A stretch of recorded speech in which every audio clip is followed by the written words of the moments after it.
Hello বন্ধুরা, তোমরা কেমন আছো? আশা করি ঈশ্বরের কৃপায় সবাই ভালো আছো। জীবনে চলতে চলতে আমরা অনেকের সঙ্গে আমাদের পরিচয় ঘটে এবং অনেকে আমাদের জীবনের সঙ্গে জড়িয়ে পড়ে। কিন্তু একটা কথা মনে রাখতে হবে, সবাইকে কিন্তু জড়ালে হবে না। কারণ সবাইকে জড়ালে তুমি যেমন তাকে দাম দিতে পারবে না, তেমনি আবার তারাও তোমাকে সমান দাম দেবে না।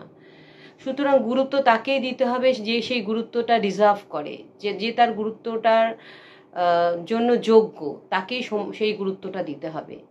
অর্থাৎ যদি আমি এরকমভাবে কাউকে গুরুত্ব দিই যে গুরুত্বতে আমি মানসিকভাবে খুব আঘাতপ্রাপ্ত হচ্ছি, বা যে সেইভাবে আমাকে কোনো গুরুত্বই দেয় না, মানে আমার কোনো মূল্যই সে বোঝে না, যার কাছে আমার মূল্য জিরো, তাকে যদি আমি খুব বেশি গুরুত্ব দিয়ে থাকি, তাহলে কিন্তু তা থেকে আমরাই কষ্ট পাবো, আমাদের দুঃখটাই বাড়বে। সুতরাং যে তোমাকে গুরুত্ব দিচ্ছে তুমি তাকে গুরুত্ব দাও। এই মানে এই নয় যে তোমায় গুরুত্ব দিচ্ছে না তাকে তুমি ছোট করো, দরকার নেই, তার থেকে তুমি সরে এসো, তোমার পাশের গণ্ডিটাকে ছোট করে ফেলো।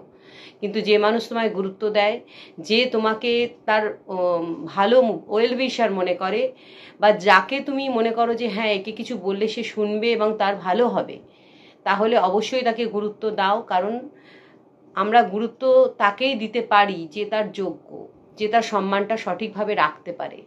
যে গুরুত্ব দিতেও জানে না, গুরুত্ব নিতেও জানে না, তাকে গুরুত্ব দেওয়াটা ঠিক নয়। ভালো থেকো সবাই। Thank you.